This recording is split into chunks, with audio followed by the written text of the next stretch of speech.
Good morning friends. आज एक ऐसी पॉलिसी के बारे में मैं बताना चाहूँगा जो शायद ही आपके पास आपके पोर्टफोलियो में हो, लेकिन ये पॉलिसी होनी बहुत ज़रूरी है। इसके दो रीज़न्स है। इसमें जो कवरेज आपके आपके फैमिली को आप दे रहे हो वो काफ़ी बड़ा है, and as compare to that coverage जो आप उसमें प्रीमियम पे कर रहे हो वो आपका डे टू डे रूटीन में सबसे जो छोटा खर्चा होता है, जैसे शेयर रिक्शा का खर्चा है, उससे भी कम है। तो ये पॉलिसी शायद आपने कभी किसी से सुनी नहीं रहेगी। जो भी एडवाइज़र आपको ये वीडियो भेज रहा है, आप उसको कंसल्ट करके ये पॉलिसी तुरंत लीजिए, क्योंकि आज के बाद या आज के पहले ये पॉलिसी ना किसी ने आपको बताई रहेगी, ना ही कोई आपको ये बताएगा, क्योंकि इसमें प्रीमियम रेट्स काफ़ी कम है, इसमें कमीशन रेट्स काफ़ी कम है। सेकेंड थी, कोई कंपनी ये पॉलिसी ज़्यादा प्रमोट नहीं करती, बिकॉज इसमें प्रीमियम्स कम है और उसके सामने अगर एक भी क्लेम आ जाता है तो वो जितने भी प्रीमियम्स और जितना भी इनकम कंपनी ने जोड़ लिया है उस पॉलिसी के अंदर, वो एक साथ में फट से निकल जाएगा। तो किसी को भी ज़्यादा इंटरेस्ट नहीं ये पॉलिसी प्रमोट करने के लिए। आपको लाइफ इंश्योरेंस की बहुत एजेंट्स मिलेंगे, आपको हेल्थ इंश्योरेंस के बहुत एजेंट्स मिलेंगे, लेकिन ये पॉलिसी प्रमोट करने वाला कोई भी एजेंट आपको मिलेगा नहीं, जो मैं आपको बता रहा हूँ। ये policy it's a vanilla product. इसमें आपको वापस पैसा मिलना नहीं है, आपको सिर्फ पैसा भरना है। अगर आपको कुछ हो जाता है तो आपके नॉमिनी को उसका बेनिफिट मिलेगा। बेनिफिट नहीं बोल सकता हूँ मैं, कॉम्पनसेशन मिलेगा। नेचुरल और एक्सीडेंटल डेथ, ये दोनों ही पैरामीटर्स होते हैं डेथ के और डिसेबिलिटी के।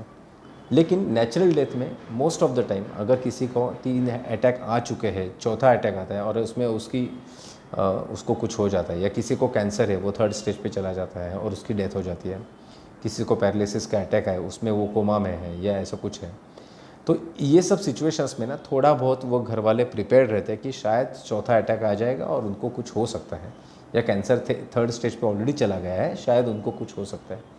सो mentally everyone is somewhat prepared रहता है कि अगर कुछ होता है तो भी वो हम लोग जो शॉक रहता है वो बेयर कर सकते हैं। लेकिन अगर किसी को एक्सीडेंटली होता है, फॉर एग्ज़ाम्पल कोई 90 साल का आदमी है, एकदम हट्टा कट्टा है, कोई बीपी का शुगर का कोई गोली नहीं, अच्छा खासा घूमता है, और उसको 90 एज में भी अगर कुछ हो जाता है accidentally, still everyone suffers a lot, क्योंकि वो आदमी चलता फिरता है, अच्छा खासा हम लोग बात कर रहे हैं, he is the main person of our family, क्योंकि वही एक ऐसा सबसे ज़्यादा उम्र का आदमी था जो उसका एक्सपीरियंस अपने लिए काफ़ी मायना रखता था, और वो आदमी ऑल ऑफ अ सडन चला जाता है, तो इमोशनली एवरीवन हर्ट्स। अगर कोई यंग लड़का है 20-22 साल का, उसको कुछ होता है तो भी इमोशनली बहुत ज़्यादा हम लोग सफ़र होते हैं। कोई 40 की उम्र में है जो आज उसकी बेटी या बेटा कॉलेज में जा रहा है, उसके सर के ऊपर काफ़ी लायबिलिटीज़ है, ऐसे ऐसे सिचुएशंस में अगर कोई चला जाता है तो फैमिली फाइनेंशियली भी उतनी ही ज़्यादा सफ़र होती है जितनी इमोशनली हो जाती है। तो नेचुरल और एक्सीडेंटल में ये सबसे बड़ा फ़र्क है कि इमोशनल जो इम्पैक्ट होता है वो नेचुरली अगर किसी को होता है तो वो थोड़ा कम रहता है। हर एक को होता है, उसका ऐसा नहीं है कि किसी को होता नहीं, लेकिन उसका जो ग्रेविटी है वो थोड़ी कम होती है। लेकिन accidentally all of a sudden कुछ भी नहीं है और ऐसा कुछ हो जाता है तो लोगों को बहुत तकलीफ होता है। So accidental death is completely unpredictable, unplanned, उसकी वजह से बहुत तकलीफ होती है। ये हुआ इमोशनली एक्चुअली वो आदमी जाता है तो सबको सभी तकलीफ होता है, एक्सीडेंटली में थोड़ा सा ज़्यादा हो जाता है। फिनेंशियली क्या होता है कि जब भी हम लोग अच्छे हैं, कोई प्रॉब्लम नहीं है, ऐसे केसेस में बहुत बार आपका नॉमिनेशन प्रॉपर है कि नहीं हम लोग देखते नहीं। ऐसे केसेस में हम लोग अगर जॉइंट अकाउंट में हमारा नाम नहीं है, मेरी वाइफ का नाम नहीं है, तो हम लोग इतना केयर नहीं करते हैं। किसी का पेपर्स, प्रॉपर्टी रिलेटेड जो पेपर्स है वो प्रॉपर है कि नहीं वो कोई इतना देखता नहीं, क्योंकि हम लोग अच्छे खासे हैं। मुझे कोई बीपी का भी तकलीफ़ नहीं, शुगर का भी नहीं, कुछ भी तकलीफ़ नहीं है। एंड वन फाइन मॉर्निंग अगर मेरा एक्सीडेंटली कुछ हो जाता है, आई मीन टू से डेथ हो जाती है, तो मेरी नॉमिनी को पता ही नहीं कि एग्जैक्टली मेरे फाइनेंशियल मैटर्स में क्या क्या चल रहा है। लेकिन वही मेरा नेचुरली अगर मुझे कुछ होने की पॉसिबिलिटी है, अगर मुझे मालूम है मुझे 3rd अटैक आ चुका है, 4th अटैक अगर मेरा आता है तो मुझे कुछ भी हो सकता है, तो मैं मेरा बैंक अकाउंट में प्रॉपर नॉमिनेशन है कि नहीं, मेरा जॉइंट अकाउंट है कि नहीं, मेरे प्रॉपर्टी के पेपर सब इंटैक्ट है कि नहीं, मेरा लाइफ इंश्योरेंस में प्रॉपरली नॉमिनेशन है कि नहीं, उसमें कोई ऐसा नहीं ना कि मेरा पहले वाला नॉमिनी नहीं है फिर भी मैंने चेंज नहीं किया। ये सब चीज़ मैं देखता हूँ, क्योंकि मुझे मालूम है कि आज नहीं तो कल अगर ऐसा कुछ हो जाता है तो मेरे फैमिली को तकलीफ़ नहीं होनी चाहिए। ये जो स्पेस है ना वो एक्सीडेंटल केस में नहीं मिलती। सो जितना इमोशनली तकलीफ़ होता है उससे ज़्यादा फिनेंशियली वो पर्टिकुलर फैमिली एक्सीडेंटल केस में सफ़र होती है। तीसरी चीज़ है कि जो एक्सीडेंटल डेथ में जो पैसा मिलता है और उसके जो वो पैसा मिलेगा उससे जो पहले के जितने भी मैटर्स है वो सॉर्ट आउट होने के लिए थोड़ा सा टाइम लगता है। तो एटलीस्ट एक्सीडेंटल डेथ में जो पैसा मिलेगा उसमें वो ब्रीदिंग स्पेस मिलता है वो पर्टिकुलर फैमिली के लिए 1 साल का या 2 साल का, जिसमें वो पूरा के पूरे जितना उनका कारोबार रहेगा, बिजनेस रहेगा, उसको ठीक से संभाल सकती है। जितने भी डेट रहेंगे वो उसको डेट को फ्री कर सकती है। ये सब चीज़ जो पैसा मिलता है तुरंत एक्सीडेंटल डेथ में उसके वजह से वो कर सकती है। और एक पॉसिबिलिटी ऐसी भी होती है कि नेचुरली कुछ होता है तो यस, अगर मेरा 80 उम्र में कुछ होता है तो मेरा इंश्योरेंस तो रहेगा नहीं, उसमें कुछ मिलेगा नहीं। लेकिन 80 एज में अगर मेरा इनकम चालू है, मेरा एक्सीडेंटल पॉलिसी चालू है और ऐसे सिचुएशन में कुछ होता है तो मेरे फैमिली को एक बड़ा कॉम्पेंसेशन मिल सकता है। मेरा 40 एज में कुछ होता है तो भी बड़ा कॉम्पेंसेशन मिलेगा। इसके लिए प्रीमियम चेंज नहीं होता है। आपका इनकम होना ये सबसे बड़े क्राइटेरिया, और वो भी एक्टिव इनकम होना ये सबसे बड़ी क्राइटेरिया है। पैसिव इनकम है, मेरा रेंट इनकम है, मेरा कोई पेंशन इनकम है, तो वो इसमें एक्टिव इनकम कंसिडर नहीं करते, आपको ये पॉलिसी नहीं मिलेगा। आपको ये पॉलिसी लेने के लिए आपका इनकम प्रूव करना बहुत ज़्यादा ज़रूरी होता है। अगर वो नहीं कर पाते तो आपको ये पॉलिसी मिलती भी नहीं। So coming back to the point, in case of accidental death तो 1 करोड़ का कवर ये पॉलिसी में है। लेकिन अगर वो एक्सीडेंटल केस में मेरे 2 लिम्स अफेक्ट होते हैं, आई मीन टू से मेरे दोनों हाथ चले जाते हैं, दोनों पैर चले जाते हैं, कोई भी 2 लिम्स, मेरा एक हाथ एक पैर, मेरा एक आँख और एक हाथ, ऐसा कुछ भी 2 लिम्स मेरे अफेक्ट होते हैं, तो I am consider as a permanent disable person. And in that case वो 1 करोड़ मुझे मिलेंगे, जो कि मैं मेरा आगे का जितना भी लाइफ है वो अच्छी तरीके से एटलीस्ट मैं सस्टेन कर पाऊँ। अगर मेरा एक ही हाथ चला जाता है अनफॉर्चुनेटली एक्सीडेंटल केस में, तो ऑपरेशन के लिए मेरा मेडिक्लेम तो मेरा काम में आ जाएगा, लेकिन वो आर्टिफिशियल लिम्स अगर मुझे इम्पोर्टेड लेना है तो उसके लिए एक बड़ी कॉस्ट है। तो वो कॉस्ट कहाँ से आएगी? तो इसके लिए ये पॉलिसी में पार्शियल डिसेबिलिटी करके 100% की जगह 50%, यानी 1 करोड़ की जगह आपको 50 लाख मिल जाएंगे, जिसमें आप ये आर्टिफिशियल लिम्स बिठा सकते हैं। कभी ऐसा भी होता है कोई ट्रेन चढ़ने के टाइम मेरे रिब्स फ्रैक्चर हो जाते हैं, तो ऐसे सिचुएशंस में यहाँ पे मैं प्लास्टर भी नहीं कर सकता हूँ और मैं घूम फिर भी नहीं सकता हूँ। मेरा ऑफिस तो छोड़ ही दीजिए, तो मेरा कम्प्लीटली बेड रिडन में हूँ। 1 साल तक मैं कुछ भी नहीं कर सकता हूँ, अगर ऐसे डॉक्टर ने कहा मुझे, तो 1 साल तक मेरा इनकम काफ़ी हद तक हैम्पर हो जाएगा, क्योंकि मुझे सैलरी नहीं मिलेगी। तो ये सिचुएशंस में ये पॉलिसी में आपको वीकली कॉम्पेंसेशन 15,000 रुपीज़, तो महीने का हो जाता है 60,000 रुपये, 7 साल का हो जाता है 7,20,000 रुपीज़। मैक्सिमम 2 साल तक आपको ये कंटिन्यू कर सकते हैं, तो 14.5 लाख का आपका ये वीकली कॉम्पेंसेशन का बेनिफिट आपको मिल सकता है। ये सब आप चीज़ सोच रहे हैं ना, ये सब आपके साथ या मेरे साथ होने वाला है, ऐसी कोई ज़रूरी चीज़ नहीं है। ये आपके साथ भी हो सकता है, ये मेरे साथ भी हो सकता है, ये किसी और के साथ भी हो सकता है।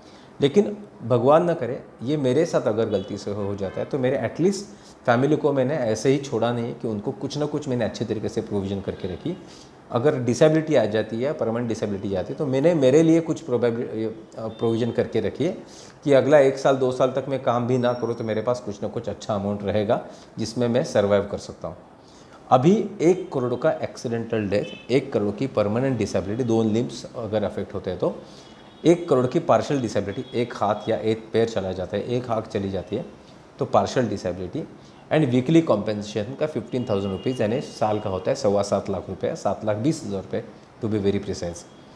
तो ये सब चीज़ कवर करने के लिए आपको सिर्फ प्रीमियम आता है 26,000, 26,000 रुपीज़ यू हैव टू पे। इन दैट आपका तो 1 करोड़ का इंश्योरेंस होगा ही होगा, लेकिन आपकी वाइफ का 15 लाख का एक्सीडेंटल डेथ और डिसेबिलिटी का कवर इसमें फ्री ऑफ कॉस्ट हो जाता है। अभी 26,000 ये अमाउंट इतनी भी बड़ी नहीं कि आपके फैमिली के लिए आप इतना अच्छी तरीके से आप प्रोटेक्ट कर सकते हैं। और सबसे ख़ास बात यह है कि ये 26,000 रुपये आप क्रेडिट कार्ड से भी पे कर सकते हैं, जिसको आप बाद में EMI में कन्वर्ट कर सकते हैं। सो 8-10 महीने में 26,000 है, 26 रुपये महीने का हो जाता है, which is very nominal amount. अगर उसका आगे का हम लोग सोचते हैं कि ये 26,000 रुपये आपको 3 साल में एक ही बार देने हैं, तो आप सोचिए कि ये प्रीमियम कितना सस्ता हो जाता है। तो 1 करोड़ के लिए 26,000 3 साल में एक बार पे करना है, तो साल का आपका 9,000 से भी कम प्रीमियम आता है। महीने का देखा जाए तो वो 700-800 रुपये से भी कम आ जाता है। उतने में तो आपका किराना माल या दूध का बिल रहता है, केबल का बिल रहता है, डेली का हम लोग अगर 30 रुपये अपने का शेयर रिक्शे के लिए लगता है तो वो भी 900 रुपये, महीने को जाता है। जितना भी छोटा छोटा खर्चा आप सोचेंगे ना, उससे छोटा खर्चा ये है, लेकिन आपके फैमिली के लिए ये बहुत मैटर करता है।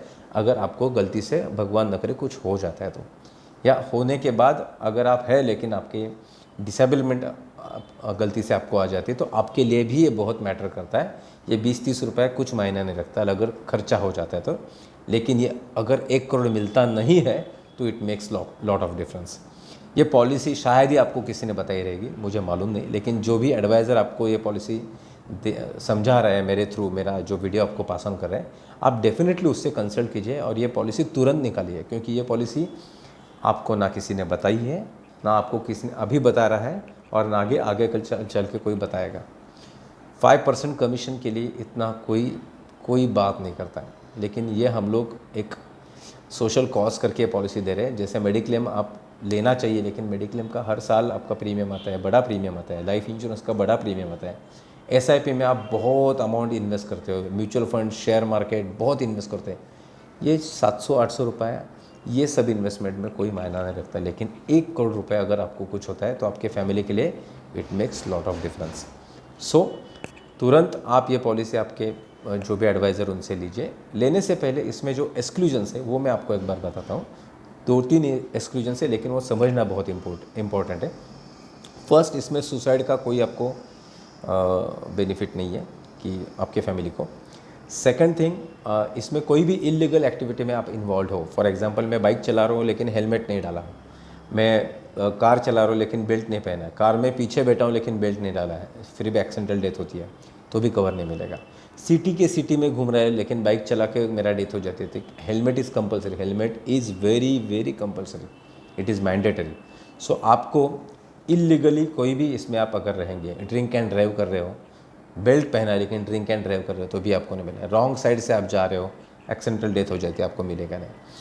इसमें कोई भी एडवेंचरस एक्टिविटी में आप इन्वॉल्व हो, फॉर एग्जांपल आप मोटर बाइक एक्टिविटी में जा रहे हो, या आप कोई एवरेस्ट क्लाइम करने को जा रहे हो, या ट्रैकिंग करने के लिए जा रहे हो जिसमें कोई प्रिकॉशंस नहीं लेते, कुछ होता नहीं है, तो ऐसे सिचुएशन में अगर डेथ हो जाती है तो उसमें आपका कवर नहीं मिलेगा।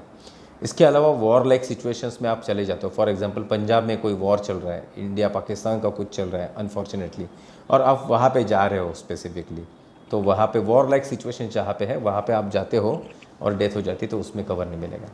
इसमें एक छोटा लेकिन अनफॉर्चुनेटली वो एक क्लॉज है, वो भी मैं आपको बताना चाहूँगा। अगर 250 सीसी के ऊपर की अगर आप बाइक चलाते हो और एक्सीडेंटल डेथ होती है तो भी इट इज़ नॉट अलाउड।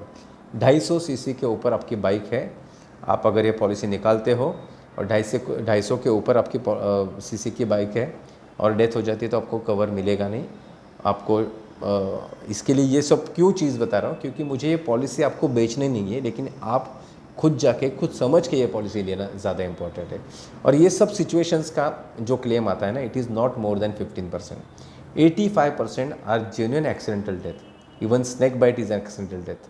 तो ये सब चीज़ कवर होना बहुत ज़्यादा इंपॉर्टेंट है।